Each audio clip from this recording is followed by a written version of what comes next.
लोकसभा चुनाव 2024 से पहले विपक्ष केंद्र की सत्ता में बैठी मोदी सरकार को हटाने के लिए एकजुट होकर चुनावी जंग जीतने की तैयारी में लगा है।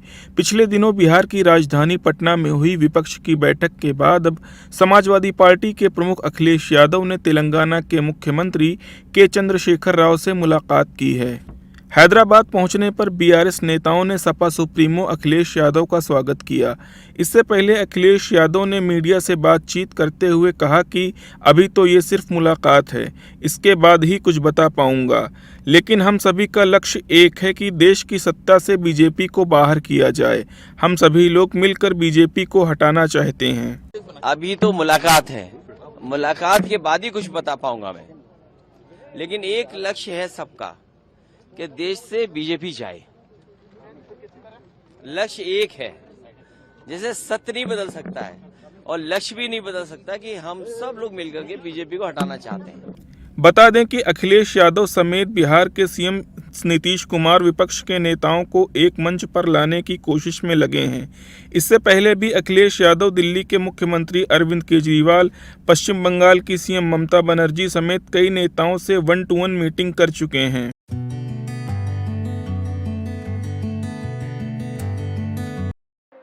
हाल ही में MTV रोडीज 19 की शूटिंग के दौरान सोनू सूद ने शेफ की भूमिका निभाने का फैसला किया।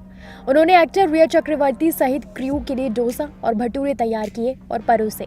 वो शो में गैंग लीडर्स में से एक हैं, जबकि सोनू सूद होस्ट हैं। वो फिलहाल हिमाचल प्रदेश में शो की शूटिंग कर रहे हैं। सोनू ने खाना बनाते हुए इंस्टाग्राम पर वीडियो शेयर किया है। वीडियो की शुरुआत में सोनू एक डोसा स्टॉल के पास खड़े थे और अपना तवा तैयार कर रहे थे और कहा, हैदराबाद में डोसा की दुकान खोली थी, आज यहाँ पे खुली है।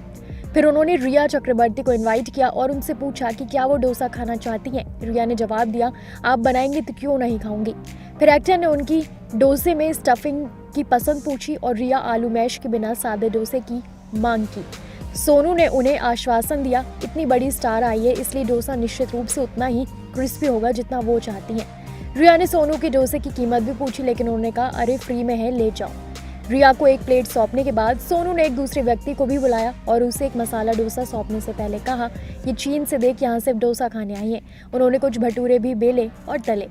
सोनू ने वीडियो शेयर करते हुए लिखा, डोसा और भटूरे की फ्रेंचाइजी चाहिए तो संपर्क करें। फैंस ने पोस्ट के कमेंट सेक्शन में एक्टर की खूब तारीफ की। एक ने लिखा, सोनू सर एक ही तो दिल है, कितनी बार जीतोगे। तो वहीं एक और यूजर ने लिखा, सोनू भाई you have a great heart. ये पहली बार नहीं है जब सोनू ने किसी सेट पर अपनी कुकिंग स्किल्स का प्रदर्शन किया हो। अप्रैल 2021 में उन्हें हैदराबाद में आचार्य के सेट पर डोसा बनाते हुए देखा गया था।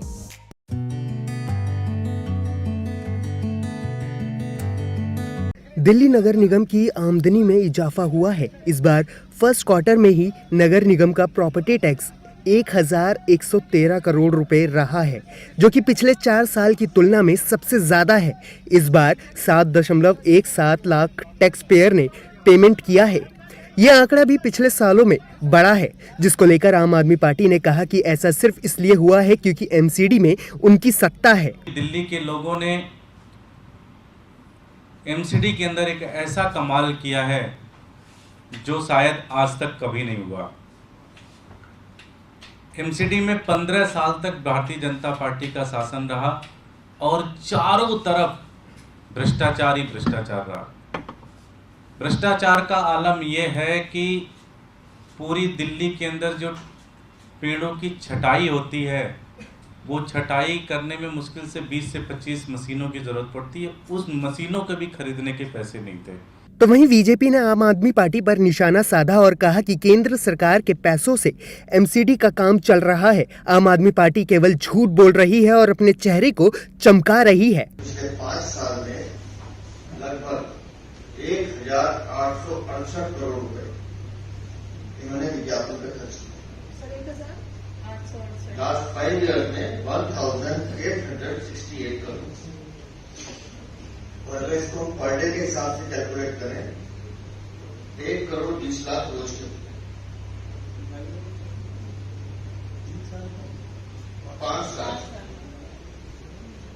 इस तरह से दिल्ली की जनता को, दिल्ली की जनता का जो पैसा है जो दिल्ली के विकास के लिए खर्च हो रहा था, ये सिर्फ अपने चेहरे को चमकाने का असफल प्रयास कर रहा है। तो दूसरी ओर आम आदमी पार्टी लगातार बीजेपी के अध्यादेश के खिलाफ विपक्षी दलों को एकजुट करने में जुटी है ताकि राज्यसभा में केंद्र के अध्यादेश को खारिज किया जा सके।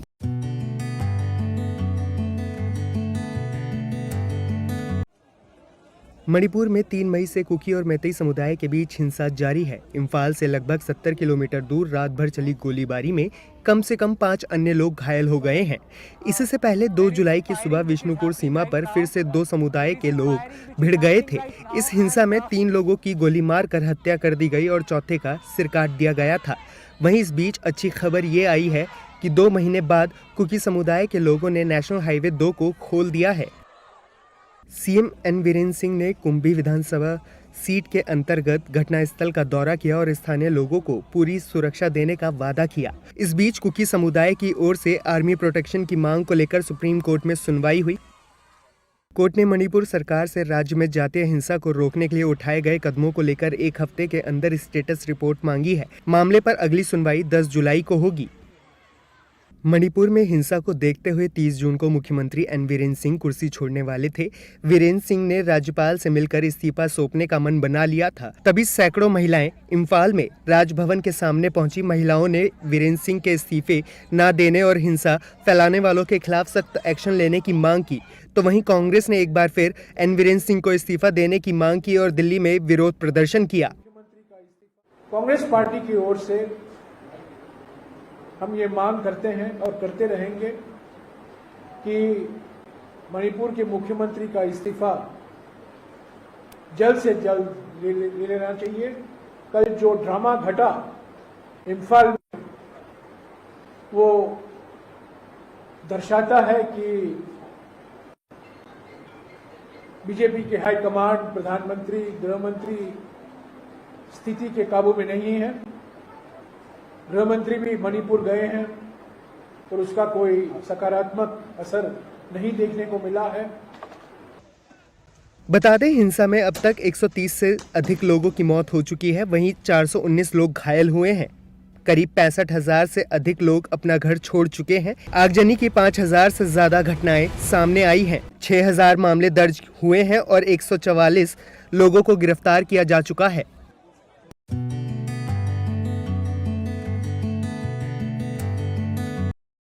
पश्चिम बंगाल में पंचायत चुनाव से पहले राजनीति चरम पर है। टीएमसी नेता मदन मित्रा ने राज्यपाल सीवी आनंद बोस को लेकर विवादित बयान दिया है। उन्होंने नाम लिए बिना राज्यपाल की तुलना असुर से कर दी। मदन मित्रा 2 जुलाई को एक समारोह को संबोधित कर रहे थे। इस दौरान मित्रा ने बिना नाम लिए राज्यपाल की तुलना असुर से कर दी। सौभाग्य আমাদের জীবন থাকতে থাকতে আমরা অসুরকে দেখে গেলাম। সেই অসুরের এই রকম চওড়া গোপ নেই, এইরকম বড় বড় পেশিওয়ালা নেই। বাইরে থেকে মনে হয় আমি একজন শান্তশিষ্ট পত্নীনিষ্ঠ ভদ্রলোক। অসুরের ছবি সব ক্লাবে পাঠিয়ে দেবো। মাথায় টাক হবে, কুচকুচে কালো হবে, তবে কৃষ্ণের মতো কালো নয়। আর কানে যদি একটা বিড়ি দুবার ঘুরিয়ে পড়তে পারেন আর চশমাটা যদি দুবার এরকম করেন তাহলে একদম রজনীকান্ত মার্কা চেহারা। সেই ওষুধ এবার পশ্চিমবঙ্গের टीएमसी नेता मदन मित्रा के बयान पर बीजेपी के नेता सौमिक भट्टाचार्य ने पलटवार किया है। मदन मित्र একজন সম্পূর্ণ রাজনৈতিক কর্মী, টিপিক্যাল পলিটিক্যাল অ্যানিমাল। তিনি কাকে অসুর ভাবছেন আর এই মুহূর্তে কার প্রাণনাশ চাইছেন, কার মধ্যে দেবী দুর্গাকে দেখতে পাচ্ছেন, এটা বুঝে নিতে হবে। वहीं सीपीएम नेता सुजन चक्रवर्ती ने भी टीएमसी विधायक मदन मित्रा ने बयान पर निशाना साधा है। চশমা পড়া শয়তান, সংবিধানের কোনো লোক সম্পর্কে এরকম কথা বলাটা রুচিসম্মত নয় বলে মনে করি। যদিও মদন মিত্রর কাছ থেকে বা মদন মিত্রদের কাছ থেকে রুচি আশা করা। उधर दूसरी तरफ बंगाल के राज्यपाल सीवी आनंद बोस ने बसंती में हुए हिंसा में मारे गए टीएमसी के युवा नेता के पीड़ित परिवार से बात की। 2 जुलाई की शाम को जब गवर्नर नॉर्थ बंगाल से लौट रहे थे तब उन्होंने अपने ओएसडी को पीड़ित के परिजनों से संपर्क करने का निर्देश दिया। राज्यपाल सीवी आनंद बोस ने परिवार को हर संभव मदद का आश्वासन दिया। बता दें कि वेस्ट बंगाल में 8 जुलाई को पंचायत चुनाव होने हैं। ऐसे में सीएम ममता बनर्जी भी चुनाव प्रचार के लिए एक्टिव हो गई हैं।